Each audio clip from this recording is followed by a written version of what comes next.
What's the best way to make gold? The best way to make gold is you want to go to your local McDonald's, put on your best polo shirt, go ahead and apply, talk to the manager, make a good impression, shake his hand, make sure his grip firmly, okay? And then tell him that you're interested in the job flipping burgers, and that's what you want to do for a career. You go ahead, you go into the application, dress nice but not too nice, you don't want to intimidate him. Get in there, talk to him for a while, make him feel like you're the best burger flipper that they've ever fucking seen, alright? They hire you into the job, you show up to the orientation, you show up to the job, and they have to pay you for orientation anyway, so you don't actually even have to show up for a full days of work, okay? So just show up for the orientation where you don't fucking do anything anyway, and then also after that, show up for half a day's of work, and then just stop going to work, right? Call in, tell them that you're sick, and then, you know, maybe get a little bit extra time that they can give you, and then just quit the job, take the money, buy a WoW token, you're gonna come out ahead, okay? And it's only really gonna take you a total of like maybe 3 hours, and you're gonna farm out the effectively 200,000 gold. I mean, guys, it's common sense at this point, guys. Really, I mean, the best profession to make gold at right now is probably being a stock trader, because you can buy as many WoW tokens as you want. For how long have you been an arrogant asshole? Oh, I've been an arrogant asshole ever since I was about 3 years old. So it's something that I've perfected over a long time. No, that's what you need to do, right? Is you just go in there and you tell them that you want... As the thing is, like at McDonald's, right? Like, the managers there, right? I mean, they're used to dealing with, like, high school kids that can't... They can't manage to put away their phone, right? So if you just show up there and you're not, like, a piece of shit... And that's why they never hired me. But if you're not just a piece of shit, they'll hire you because they're desperate, okay? Like, I mean, imagine working at McDonald's. Imagine being a manager at McDonald's. It's honestly, you know what it's like? You know what I would assume being a manager at McDonald's would be like? It would be like being a guild leader for a normal mode and Taurus raiding guild. Can you guys imagine that? You have people that are just like not showing up every single day. People that are just so beyond stupid that you don't even understand how they got up out of bed. You know, people that, and then whenever you realize they have a driver's license, you get a little bit nervous.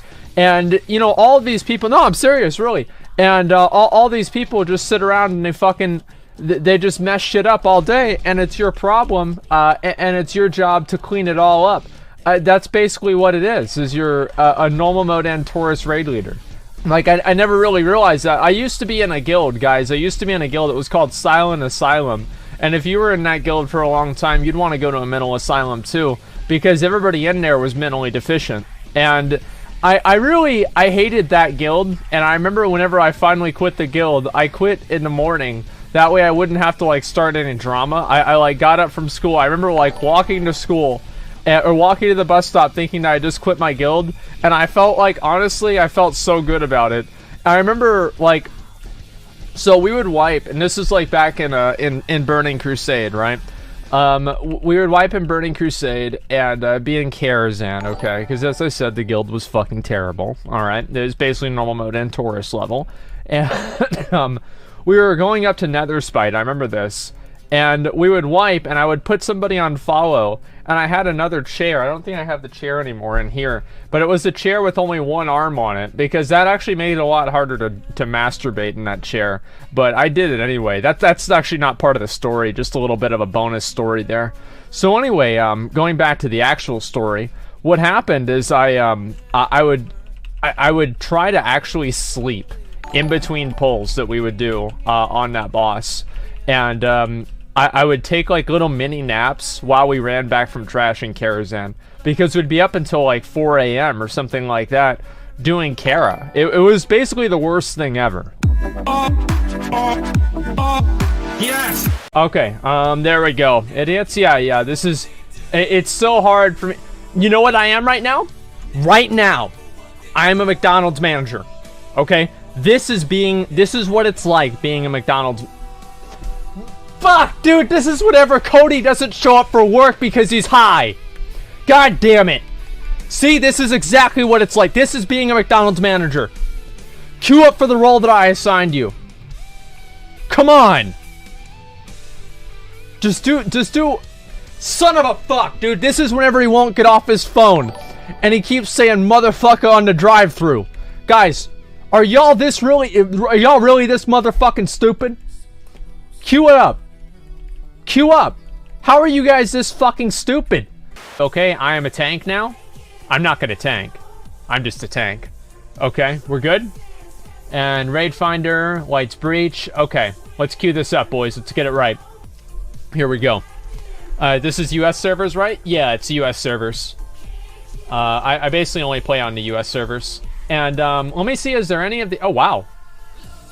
You guys did it right the first time? Wow.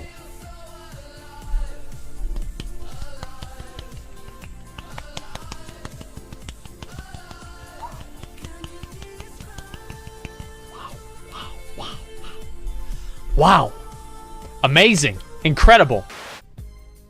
Many years ago, a young Asmongold, 2010, transferred over to Kel'Thuzad to join a guild called Overdose that was reforming on his server.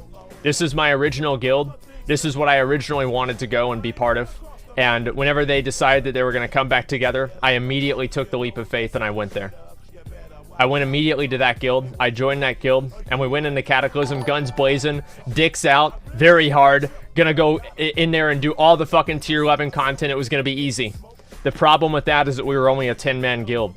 The guild began to kind of fall apart. People got we had members leaving. We had people that were upset. We had people that were angry. You know, they were not satisfied with our level of progression. Life came at us fast, all right? Now, luckily, I always had a plan B, okay? I'm pro-choice. So listen, before I actually even, this is actually even before Cataclysm, I started making friends in other guilds. I made friends specifically in the guild Indestructible. I did Herald of the Titans with Indestructible. I did Ulduar with Indestructible during Wrath of the Lich King. Not any sort of serious raid, not anything like that, but it was their weekly, weekly raids to help some people get, like, their Valinir shards, etc., to help them kill Heroic Lich King, etc. So I go in there, and I made friends, and we succeeded, and they knew me as the guy that was actually good. Well, whenever Overdose stopped raiding, I put in an application to Indestructible, and through nepotism and favoritism, I was invited into the guild over other people that were more qualified and better than I was. I got into the guild.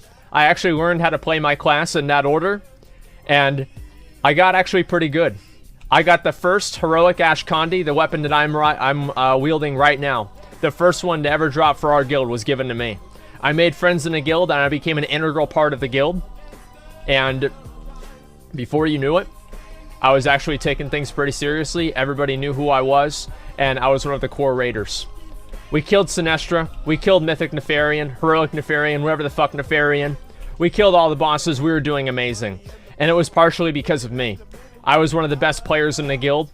And, it's a little bit of an understatement. I was probably the best player in the guild.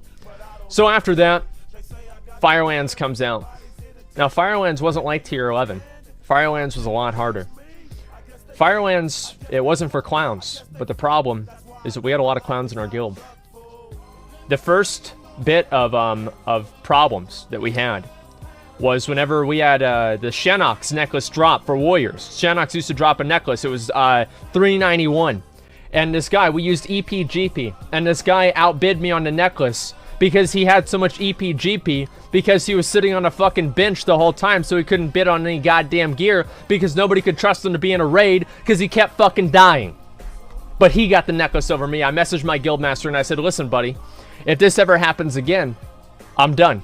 I'm done. I'm not going to raid anymore. Like, I'm not... Like, what is this? A service to help this clown get gear? He sucks anyway. You don't even use him for progression. The guildmaster said, okay, I'm sorry. The next week, that guy was on the fucking bench forever.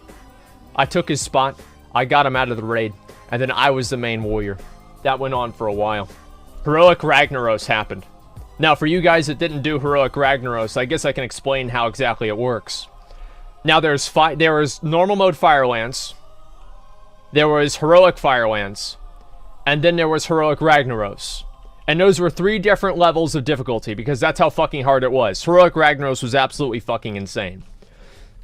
The guild started to fall apart. People were leaving. People were upset. We had Moonkins doing 20k DPS. They should be doing 40. They were absolutely fucking terrible. And the guild was at an all-time low. A lot of people in the guild wanted to quit. They were done. They were just like, you know what? I'm through with this game. You know, I'm through with this guild. We're going to go ahead and we're going to make our own guild with all the best players. So they talked to me, of course. They talked to me and I talked to them and I said, listen, I will help you guys out, but I also want to see if we can make things work with the current guild. I go and I talk to the current leadership of the guild that want to keep the guild together without them knowing that I was talking to the people that were going to leave the guild and reform the guild, and I get them to conspire against each other, and then I get them both to come into a call and agree on something, which then they agreed on we needed new leadership, and guess who was fucking there to take the new officer position? Your boy Asmongold. I took that shit over with me and my boys, so I got in there, and I, the first day that I got guildmaster, or not, sorry, not guildmaster, officer, I kicked 3 people out of the guild, 3 main raiders out of the guild, just boom, that done. And call it taking out the trash. There's a problem though. One of the people that was promoted up, his name was Disbeliever. As soon as he got promoted up, he referred to the guild as my guild, and he said that he would kick anybody out if they didn't behave the way that he wanted them to behave. I didn't like this. I could see this person had problems. They had, you know, power problems. You know, they had control problems, okay? So I kept that in mind. I didn't really think about it a whole lot, but I kept it in mind.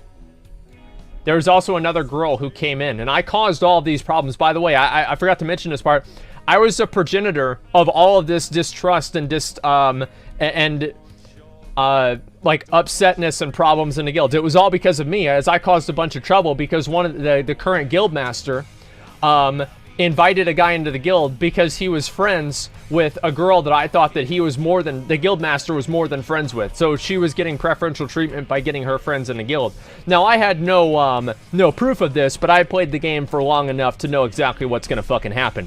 So I caused all this drama, and basically I made it look like he was unfit to be a leader, and he needed other people to, you know, kind of like keep him in check. And then after I got promoted that night, we also promoted a couple of other people up to, like, you know, a pseudo officer rank. And guess who comes in at 3 a.m. and vent crying? This girl. And she's crying to me, and then guess who comes in to vent after I'm talking to her? The guildmaster. How about that? I was right. So she leaves the guild a little bit earlier. And then she rejoins the guild. This is at 3 a.m. She leaves the guild at midnight. She's re-invited at 3 a.m. And another guy that came into my guild that was promoted up with me, his name was Nerd Slayer. It's a good name, you'll see why. Logs on at 5 a.m. and performs the most big dick executive decision I've ever seen in my entire life for a guild ever. He kicks the guildmaster's internet girlfriend out of the guild after he invited her at 5 a.m. and we never heard from that bitch again. And I said, listen, Dragon Soul is going to be a really great raid. We went in there with all the right big dicks, and it was one of our best tiers ever. Miss of Pandaria comes out, and it was a lot harder than Dragon Soul. Specifically, Stoneguard Mythic. Heroic, actually. Stoneguard Heroic was a very, very hard raid. Now, it's not supposed to be a hard raid or a hard boss, but it was if you have tanks that are completely fucking stupid. And that's what we had. We had 3 tanks, Disbeliever, Nerd Slayer, and Timio. These were the 3 tanks that were in the guild. Now, all 3 of these players were completely terrible. Watching them try to tank Stoneguard was like watching the Three Stooges